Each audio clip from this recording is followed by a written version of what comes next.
안녕하세요. 반갑습니다. 책 읽어주는 여자 미카입니다. 오늘 제가 소개하려는 책의 제목은 남편을 버려야 내가 산다입니다. 저자는 정신분석 상담 전문가인 박우란, 출판사는 유노라이프입니다.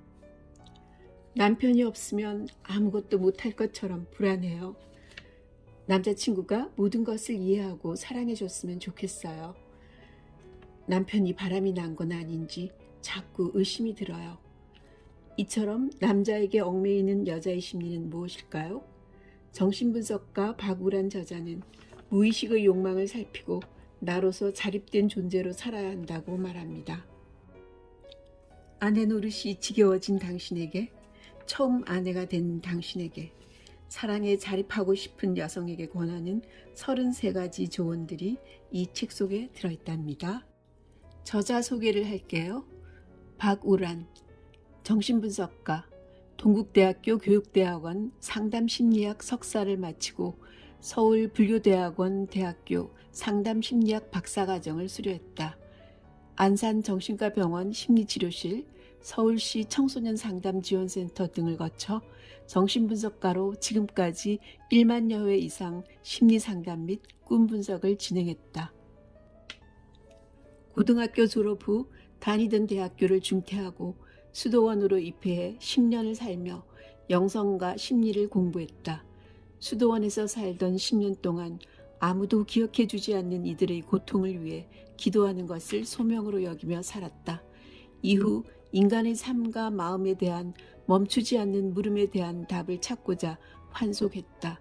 10여 년 수도원 생활에서도 끝끝내 찾지 못했던 나에 대한 혼란과 고민의 정체를 정신분석을 받고 공부하며 경험할 수 있었다. 현재는 심리치료실 피안을 찾는 사람들의 삶을 고민하고 함께 나누며 살아가고 있다. 이제 책 속으로 들어가 볼까요? 오늘도 책 읽어주는 여자 미카와 함께 시원하고도 행복한 시간 되세요. 구독, 좋아요, 알림 설정 꼭꼭 눌러주시고요. 이 책은 총 4장으로 구성되어 있는데요. 1장, 남편을 버려야 내가 산다. 아내의 욕망에 대하여. 1장에서는 금지된 관계의 시작을 낭독해 드리겠습니다. 금지된 관계의 시작. 자신에게 깊게 몰입하여 자신의 욕망이 무엇인지 파악하고 그것을 알아야 반복된 고통에서 벗어날 수 있다. 30대 중반의 소희 씨가 상담실을 찾았습니다. 사랑의 심각한 위기를 맞아서였습니다. 그녀는 20대 중반부터 연애를 시작했고 지금은 3번째 연애 중입니다. 소희 씨는 현재 10살 남짓 나이가 더 많은 기혼자 남성과 몇 년째 깊은 관계를 이어나가고 있습니다. 사실 지금까지 소희 씨가 사귀었던 사람들은 모두 기혼자였습니다. 소희 씨는 지금 만나고 있는 남성과는 끝까지 함께하고 싶다는 소망이 시간이 갈수록 강해지는 것을 느끼며 혼란에 빠졌습니다. 더 많은 요구를 하면 연인을 잃을 것 같았습니다. 숨겨진 사람으로 지내는 것에 지치기도 하고 아무것도 알 수 없는 모호한 미래가 답답하기만 합니다. 소희 씨처럼 금지된 대상을 사랑하는 여성들이 있습니다. 이들은 유부남과의 사랑처럼 사회적으로 환영받지 못하는 사랑에 빠집니다. 이들의 욕망은 무엇이기에 그런 고통을 반복하는 것일까요? 주변에서는 원만한 상대를 만날 수도 있는데 왜 항상 어렵고 험한 사람을 만나서 자신을 학대하느냐고 쓴소리와 걱정을 합니다. 소희 씨도 머리로는 알지만 결국 자신이 사랑에 빠지는 사람은 항상 금지된 대상입니다. 소희 씨와 상담하던 어느 날 저는 이렇게 물었습니다. 남자친구가 이혼하고 소희 씨를 선택한다면 어떨까요? 소희 씨는 선뜻 대답하지 못하다가 어렵게 말을 꺼냈습니다. 아니요, 꼭 그걸 원하진 않아요, 선생님. 저는 정말 왜 이러는 걸까요? 제가 뭘 원하는지도 모르겠어요. 소희 씨가 만나는 기혼자 남자친구 역시 결코 가정을 깨려고 하지 않았습니다. 오히려 소희 씨와 맺은 관계를 자신의 법적인 혼인관계를 더 견고하게 하고 가정을 지키는 울타리가 되도록 강화제 역할로 삼은 것입니다. 이 남성에게 정신적 쾌락은 화목한 가족이라는 단단한 규칙과 그 안에서 자신의 아이들을 따뜻하게 보살피는 어머니상을 가진 아내입니다. 육체적 쾌락은 혼외에서 빈틈없이 이루어지는 소희 씨와 맺는 관계입니다. 두 여성을 오가며 채우는 쾌락은 그에게 피곤함과 고단함마저 달콤하게 느껴지도록 했겠지요. 저는 이 남성에게서 쾌락의 양쪽에서 한치의 결여도 허용하지 않고 강박적으로 환상을 유지하려는 태도를 보았습니다. 진정한 사랑은 나에게 있다는 환상. 정신분석에서 강박적인 남성의 욕망은 순결한 성모 마리아와 창녀 사이를 오가는 환상의 욕망을 가진다고 말합니다.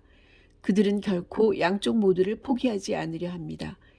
소희 씨의 남자친구가 만약 결혼 생활에 위기를 맞는다면 소희 씨와 함께하는 앞날을 꿈꿀까요? 그렇지 않습니다. 오히려 소희 씨와 맺는 관계마저도 삐걱거리다 파국을 맞을 가능성이 매우 높습니다. 아내에게 불만이어서 다른 여성을 만나는 것이 아니라 빈틈없는 쾌락의 상태를 유지하기 위해 강박적이고 나르시시적으로 다른 여성을 만나는 것입니다. 그러니 어느 한 곳이 균열을 일으키면 전체가 흔들릴 수 있습니다. 소희 씨는 남자친구의 진정한 사랑이 자신에게 있다고 여깁니다. 더불어 남자친구의 껍데기만 그의 가정에 있다고 스스로를 속이고 있습니다. 하지만 내면 깊은 곳에서는 알고 있습니다. 그가 자신을 선택하지 않으리라는 것, 자신은 그저 그의 결여를 채우는 대상일 뿐이라는 것을 알고 있습니다. 소희 씨의 충동과 욕망은 실제로 그가 자신을 선택하기를 바라지 않습니다. 대신에 상대가 자신을 절대로 선택하지 못할 일종의 불가능한 대상으로 여기길 바랍니다. 소희 씨 또한 끊임없이 자신을 불가능한 대상에게 자신을 던지는 방법으로 고통과 쾌락을 반복하는 중독에 빠져 있었습니다. 이것은 사랑이 아니라 욕망입니다. 소희 씨는 반복된 기로에서 점점 더 무거워지는 죄책감을 견디지 못해 상담실을 찾은 것입니다. 소희 씨가 굳이 기혼자 남성에게 매료되는 이유가 있었습니다. 소희 씨의 심리에는 아버지를 빼앗고 싶은 원시적인 소녀의 히스테리적 충동과 그 아버지를 몰래 빼돌리는 데서 어머니를 좌절시키는 쾌감도 함께 존재합니다. 어머니에 대한 복수가 얼굴도 모르는 남자친구의 아내에게 투사되고 있는 것이지요. 소희 씨가 자라온 환경은 지극히 원만했습니다. 부모님으로부터 많은 사랑을 받았지요. 하지만 어머니와 아버지의 다정한 사이에서 늘 소외감을 느끼며 질투를 했습니다. 나중에 커서 자신도 좋은 사람을 만나 행복한 가정을 가져야겠다는 꿈을 꾸었습니다. 하지만 소희 씨가 매료되는 남성은 결코 함께 가정을 꾸릴 수 없는 불가능한 대상이었습니다. 소희 씨의 아버지는 흔히 요즘 말로 딸 바보인 딸에게 지극한 아버지였습니다. 딸에 대한 아버지의 사랑은 소희 씨가 아버지에게 고착되도록 만드는 역설도 함께 품고 있었던 것 같습니다. 부부 사이가 좋은 듯 보였으나 아내로부터 충족이 되지 않는 부부는 딸에게 정서적으로 의지하기도 했고 일상에서 생긴 힘겨운 일이나 고민을 딸에게 곧잘 털어놓기도 했습니다. 그런 아버지를 보면서 소희 씨는 아버지를 돌보고 챙기고 싶은 마음을 자연스럽게 가지게 된 것이지요. 소희 씨는 자신을 어머니와 동일시하면서 아버지를 향한 해소되지 않는 충동과 욕망을 다른 대상에게 투사하고 있었습니다. 단순히 아버지에 대한 충동만이 아니라 어머니에 대한 무의식적이고도 질긴 딸의 질투심이 같은 자리를 떠나올 수 없도록 만들었습니다. 소희 씨는 자신이 어머니의 위치에 가기도 하고 어머니 몰래 아버지와 미래를 즐기기도 하는 게임에 중독되었던 것이지요. 반복되는 고통의 게임. 정신분석적으로는 도덕적인 어떤 판단도 무의미합니다.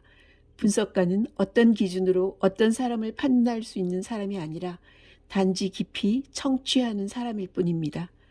만약 사회적으로 용인되지 않는 관계를 끊고 좋은 사람을 만나서 화목한 가정을 이루도록 독려하는 분석가가 있다면 그것은 정신분석이 아닌 적응을 목표로 하는 보수적인 관점의 심리치료 차원으로 보아야 합니다.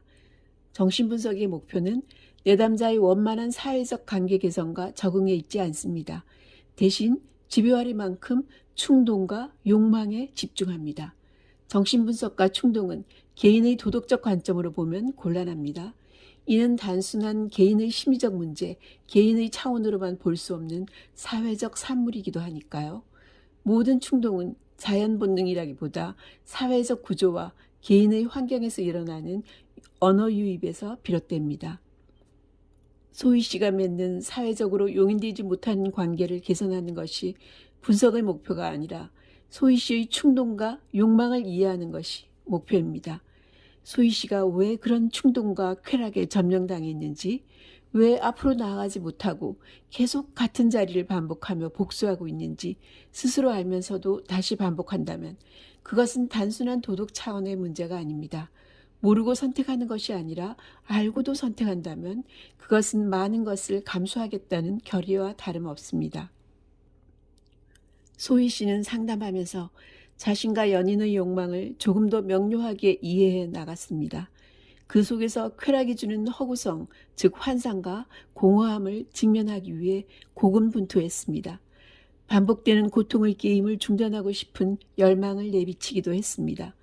도덕적인 비난 때문이 아니라 자신의 충동에 매몰되어 욕망의 대상만을 바라보는 것에서 벗어나고 그 대상이 빠져나간 빈자리를 견디고 사랑하기 위해 노력하고 싶다고 말했습니다.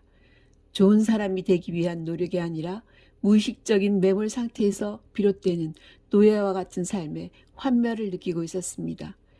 그 환멸을 새로운 삶의 에너지로 이동시키는 데는 이전과 다른 새로운 쾌락의 경험이 필요합니다. 그리고 그것은 오직 자신에게 무섭게 집중하는 사람만이 가능한 경험이기도 합니다. 2장 여자에게 사랑은 무엇일까? 아내의 결핍에 대하여 2장에서는 그래도 사랑일까를 읽어드릴게요. 그래도 사랑일까? 남편들이 바깥을 힐끔거리면서도 결코 아내와의 결혼생활, 가정이라는 울타리를 포기하지 않는 이유를 그가 궁극적으로 사랑하는 사람이 나이기 때문이라고 생각하지 않기를 바랍니다.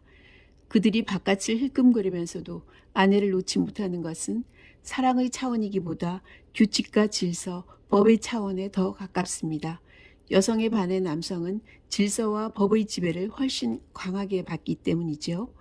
남성 중에는 근본적이고 강력한 가정이라는 질서, 그것을 이탈하는 것을 금기로 만들고 혼의 관계 등 위반을 즐기며 그 위반에서 오는 쾌락을 마다하지 않는 이들도 있습니다. 그들은 근본적, 사회적, 상징적 법인 가정을 파괴하고 깨는 것을 여성들은 상상하기도 어려울 만큼 두려워합니다. 그로 인한 상태를 여성의 입장에서 그래도 사랑이라고 자유하는 것은 본질을 은폐하고 자기 만족과 자신을 포기하는 행위에 지나지 않습니다. 중요한 것은 우리를 눈멀게 하는 사랑이라는 놈이죠. 여성이 남성과 결혼 생활을 유지하면서 자신이 남성과 함께 살아야 하는 이유와 의미를 새롭게 갱신하고 찾지 않으면 관계는 좀비처럼 텅 비어버립니다.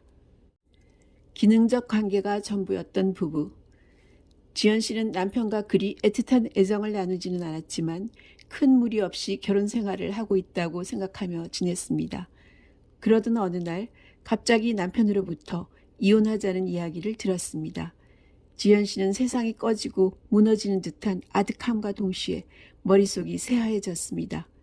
무엇이 잘못되었을까? 왜 갑자기 이 남자가 나에게 이런 짓을 하는 것일까? 라는 생각으로 무수한 밤을 새우다 결국 죽고 싶은 심정을 간신히 추스르며 상담실을 찾았습니다. 지연 씨 남편은 착실하게 직장 생활을 하는 사람이었습니다. 지연 씨는 아이들을 돌보는 데 집중하며 나름 안정되고 단란한 가정을 잘 유지하고 있다고 생각하던 차였습니다. 남편에 대해 불만이 없었던 것은 아니지만 사람이 사는 것이 다 그렇고 뭐 특별할 것이 없다고 생각했고 그저 현재를 잘 유지하며 아이들을 키워내면 충분하다고 생각하며 지내왔습니다. 그런데 갑자기 남편이 결혼 생활을 정리하고 싶다고 말할 줄은 꿈에도 몰랐죠. 결혼이 파국에 이르는 것, 그것도 내 잘못이 아닌 남편으로 인해 파국에 이른다는 사실이 지연 씨에게 공포와 억울함을 넘어 걷잡을 수 없는 분노로 다가왔습니다. 그럼에도 공포와 두려움으로 인해 지연 씨가 오히려 남편을 달래며 매달리는 상황이 되었습니다. 분석 과정에서 지연 씨는 자신이 남편을 외롭게 하고 있었다는 사실을 처음으로 알았습니다. 살림도 훌륭했고 아이들을 키우고 돌보는 것도 흠잡을 데 없었지만 정작 남편이 무슨 생각을 하는지 어떤 상태인지는 알고 싶어 하지 않았다는 것입니다. 남편이 그저 착실히 가장으로서 책무만 다해주면 되었고 그 외에는 지연 씨가 크게 기대하지 않았다는 것이지요.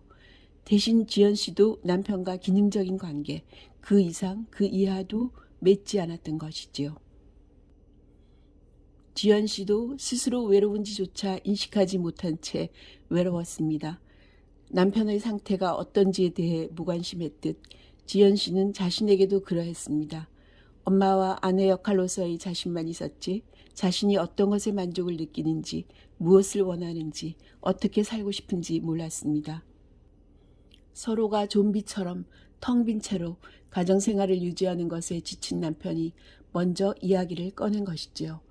지연 씨는 남편에게 다른 사람이 생겼는지 의심했고 여러 차례 물었으나 그렇지는 않다고 했습니다. 남편은 이혼하고 다른 사람이 생기면 다시 사랑을 해볼 생각은 있다고 말했습니다.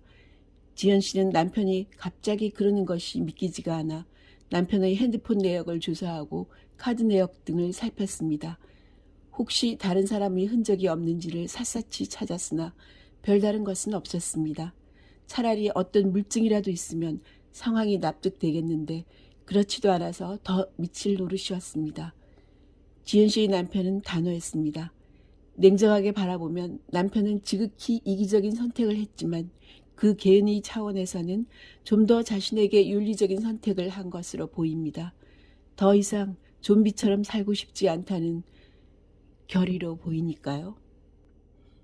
지연 씨는 남편이 그런 결정을 하기까지 조금의 눈치도 채지 못하고 어디를 보고 있었을까요?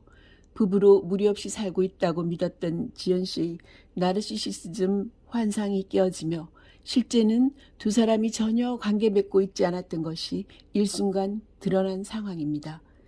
사회적 통념이나 의무와 법의 기준에서 보면 남편은 나쁜 사람임에 틀림없습니다만 개인의 윤리와 사회적 도덕을 조금은 다르게 보아야 할 것 같습니다.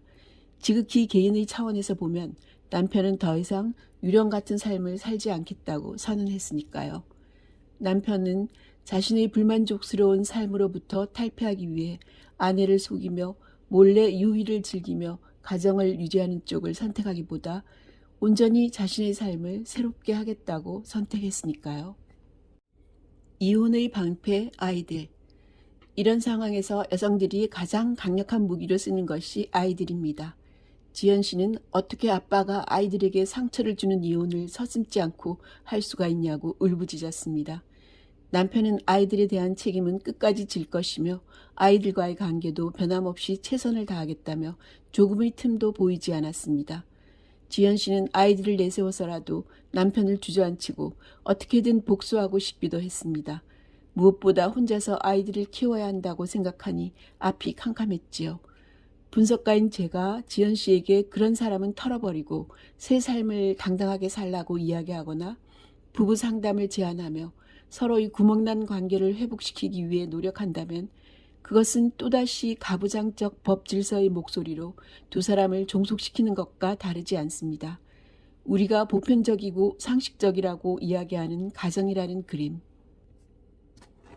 그저 균열 없이 온전한 화목함을 완성시키는 세계의 명령에 복종하는 법이 결코 인간의 행복을 책임져 줄 수는 없기 때문입니다.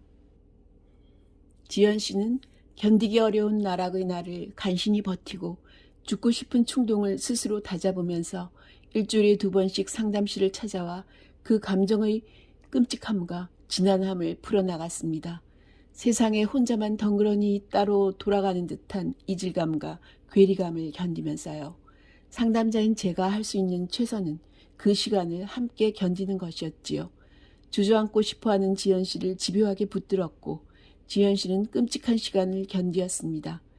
지연 씨는 남편에게 향하던 모든 에너지와 초점을 조금씩 자기 자신에게로 돌리기 시작했습니다. 자신이 남편을 타인으로 인지하지 못하고 마치 아이들이 엄마 아빠와 헤어지는 것을 상상할 수 없는 상태임을 알아차리기도 했습니다. 그간 지연 씨에게 남편은 남편이기보다는 보호자였습니다.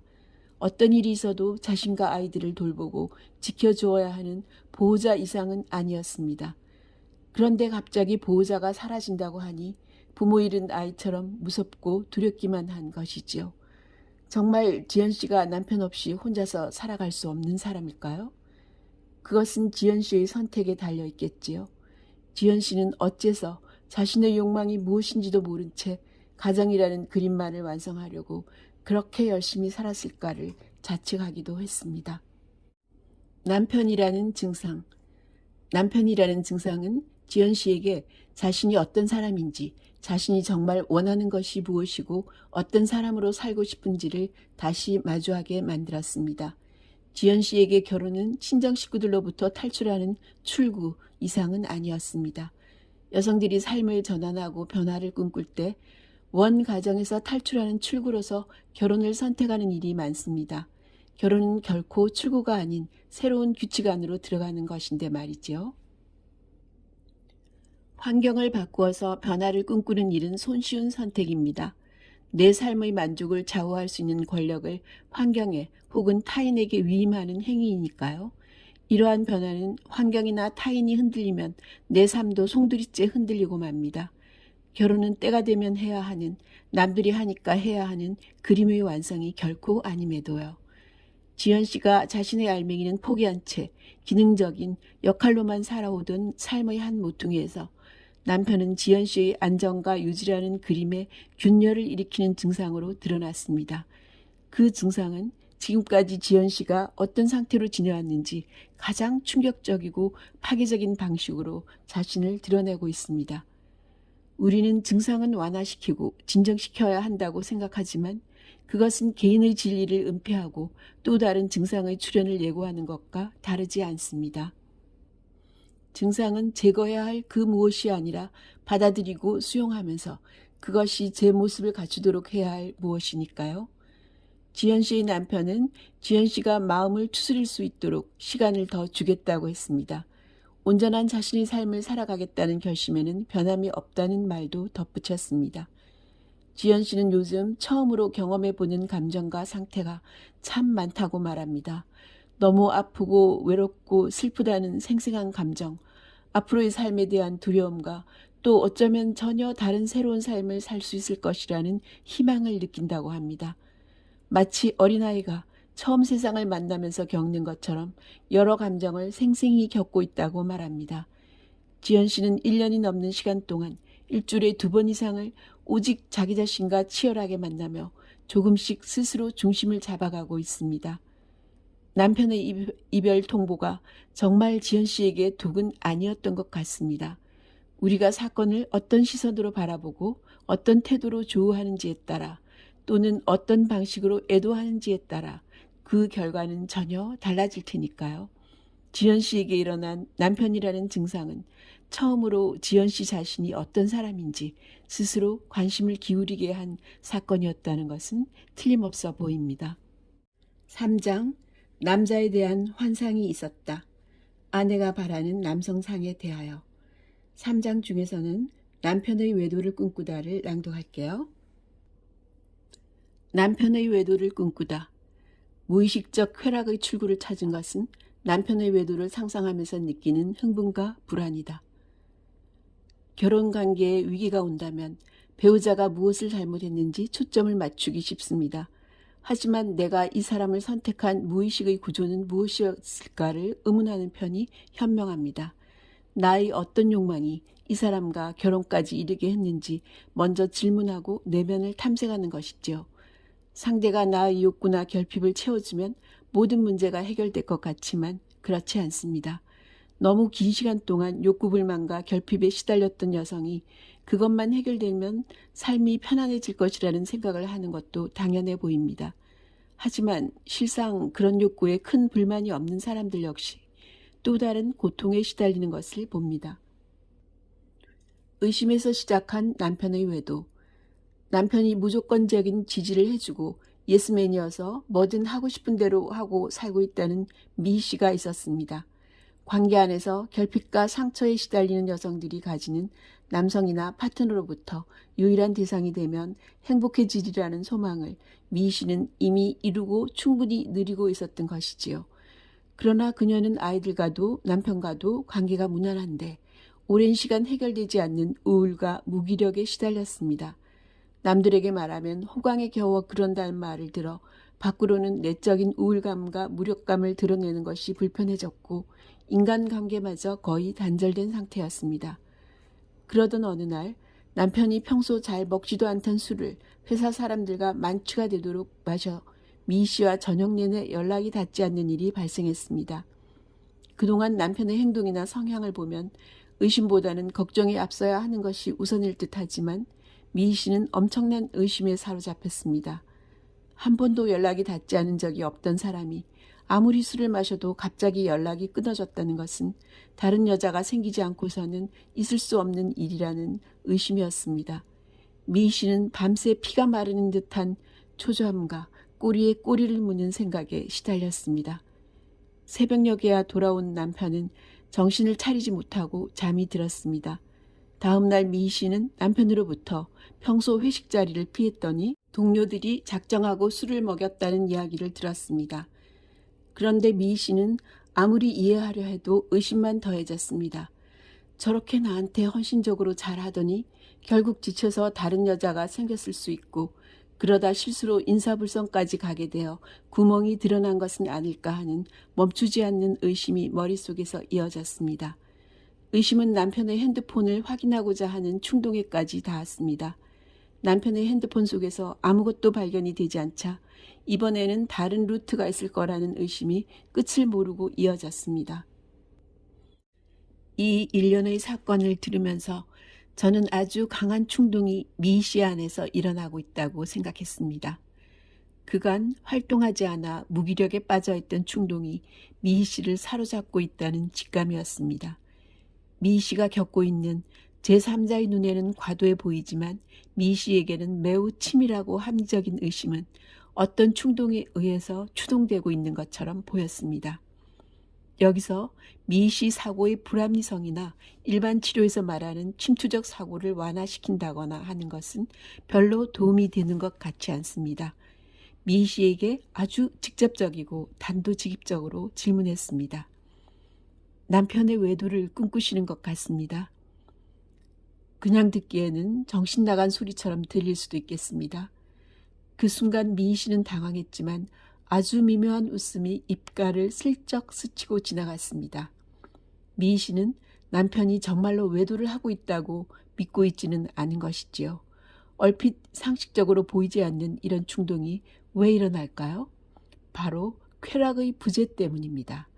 모든 사람이 아무 문제 없는 평온한 일상을 꿈꾸는 듯하지만 정말 평온하기만 한 일상 안에는 쾌락이 존재하지 않을 수 있습니다. 엄청난 고통이 뒤따른 다음에야 그것이 얼마나 달콤했는지를 사후적으로 체험하기 때문입니다. 남편과의 너무도 원만한 상황과 아무런 도전 없는 일상에서 미 씨가 무의식적 쾌락의 출구를 찾은 것은 남편의 외도를 상상하면서 느끼는 흥분과 불안이었습니다. 정서적인 차원에서만 보면 어느 누가 그런 끔찍한 상상을 즐길 수 있느냐고 반문할 수도 있겠습니다만 그 일의 정서적이고 감정적인 차원을 제거하고 에너지의 상태와 분출 정도만을 놓고 보면 과히 폭발적인 흥분과 불안이 미 씨를 압도하고 있습니다. 고통과 쾌락이 결코 분리될 수 없는 이유가 여기에 있습니다. 아무리 과거를 탐색하고 정서적인 지지를 받아도 우울감에 아무런 영향이 없던 미 씨의 상태가 자신의 욕망이 어떤 경로로 출구를 찾고 어떤 파괴적인 충동으로 이끌어가고 있는지를 탐색하기 시작하면서 생기가 돌기 시작했습니다. 아이러니한 일이지만 인간이기에 지극히 가능한 일입니다. 문제는 무기력에서 탈출하고자 하는 시도가 파괴적인 방식이라는 것과 그것이 불러올 결과이겠지요. 그리고 무엇보다 미 씨 사례가 상징적으로 보여주는 중요한 지점은 쾌락의 생산 방식이 전적으로 타자 의존적이라는 것입니다. 오로지 외부의 사건과 사고를 통해 삶의 흥분과 분노 혹은 카타르시스를 시도하고 있는 것이니까요. 사랑에 빠지는 것도 우리의 어떤 충동이 휩쓸고 지나가는 것에 우리 자신을 내맡기면서 일어나지요. 스스로가 자신의 삶의 만족과 쾌락을 만들어가는 것은 꽤 어렵고 지난해 보입니다. 한 가지 더 흥미로운 점은 남편의 그런 만취 사건이 일어난 시점입니다. 어쩌면 그의 무의식은 아내를 무기력으로부터 구해내고 싶었을까요? 역설적이게도 그가 아내를 진심으로 사랑하고 있었던 것일까요? 나를 위해 고통의 사슬을 끊다. 실제로 외도의 흔적이나 의심이 갈 만한 상황에서 여성들은 집요한 사고에 휩싸여 말로도 다 할 수 없는 고통을 겪습니다. 실제적인 남편의 외도로 끔찍한 고통을 경험하는 많은 여성들이 집요하게 남편을 물고 늘어지기도 하고 스스로 마지막까지 확인하고 싶어 합니다. 무의식의 차원에서는 외도가 분명한 것을 알지만 의식의 차원에서는 그 모든 의심과 증거를 넘어 그것이 사실이 아니라는 것을 확인하고 싶어 합니다. 그러면서도 실제로 외도하고 있는 남편이 온갖 알리바이를 말해도 결국 믿지 않지요. 여기서 남성과 여성의 차이가 드러나기도 합니다. 남성은 아내나 파트너의 외도를 의심하는 경우 그것이 진짜일까봐 확인하려고 하지 않는 경우가 많습니다. 두 경우 모두 실제적인 서로의 외도를 무의식적으로는 알고 있습니다. 그것을 의식의 차원에서 방어하거나 대하는 방식이 다를 뿐이지요. 사실 외도라는 것은 상징계가 만들어 놓은 질서로부터 이탈하는 나쁜 것이라는 사회의 합의에 의해 받는 상처이기도 합니다. 한 사람이 오직 한 사람만을 사랑해야 한다는 당위성도 인간적이기보다는 만들어 놓은 규칙입니다. 문화권마다 시대를 거쳐 외도를 바라보는 방식이 달라져 왔으니까요. 그렇다고 결코 외도가 자연스럽다거나 정당하다고 여겨 그에 동의하는 것은 아닙니다. 오히려 각자 자신만의 기준과 시선이 필요하지요. 결혼과 가족에 대한 절대적인 기준은 우리를 오히려 더 강력한 위반에 대한 충동으로 이끌어갈 수 있다고 여길 뿐입니다. 세계의 부정적 질서인 결혼과 가족의 절대성이 조금은 더 유연해지고 가벼워지면 좋겠습니다. 한 대상만을 절대적으로 사랑하는 일은 아름다울 수 있지만 정신분석의 시선에서 보면 꽤 도착적이기도 합니다. 두 사람이 서로의 관계를 지키고 서로에 대한 충실성을 유지해 나가기 위한 끝없는 탐색을 이어나가는 것은 온전히 두 사람만의 몫입니다. 하지만 부부니까, 기혼자니까, 가족이니까 라는 절대적인 명제로 의미를 고정해 놓고 그 이후에 일어나는 일에 대해 폐쇄적인 태도를 지니는 것은 우리 자신을 더 큰 고통으로 몰아넣을 수밖에 없습니다. 사람들은 안정을 꿈꾸지만 안정이 주는 딜레마는 쾌락의 부재로 이어질 수 있습니다. 삶에서 쾌락이 없다는 것은 크나큰 재앙이니까요. 쾌락은 먹고 즐기고 마시는 등의 유쾌하거나 즐거운 상태만을 말하는 것이 아닙니다. 에너지의 흥분이고 자극과 반응 같은 역동성이지요. 프로이트는 인간의 현실 원칙을 고통을 피하고 안정을 유지하려는 항상성으로 말했습니다. 인간은 보수적으로 안정을 유지하고자 한다는 것이지요. 그 안정성을 확보하고자 일생을 달리기도 합니다. 하지만 우리가 결코 간과해서는 안 되는 한 가지는 안정을 유지하고자 하는 행보들 사이사이에서 무의식적으로 즐기고 있는 쾌락입니다. 내가 어떤 쾌락을, 즉 고통을 어떤 방식으로 즐기고 있는지가 중요합니다. 아이러니하지만 그 쾌락은 반드시 고통과 오인을 불러올 테니까요. 4장 여자 나로 바로 선다는 것. 마지막 4장은 아내의 자립에 대하여 이야기하고 있습니다. 지금까지 남편을 버려야 내가 산다를 리뷰해 드렸습니다. 관계에 얽매인 사람들에게 전하는 정신분석가의 새로운 통찰. 어떠세요? 시원하셨죠? 어떤 사례는 내 얘기 같기도 하고요. 여러분이 누구와 함께 있든 누구의 아내로 여자로 살아가든 따로 또 함께 행복하시길 바랍니다. 책 읽어주는 여자 미카였습니다. 저는 또 다음 영상에서 뵙겠습니다. 행복하세요.